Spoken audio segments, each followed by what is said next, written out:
What we want to do is we've taken the cover off. We have access to our wires right here.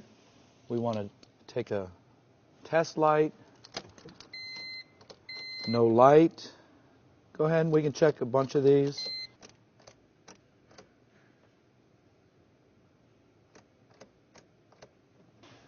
We have no lights on our test light, so our ignition switch is bad.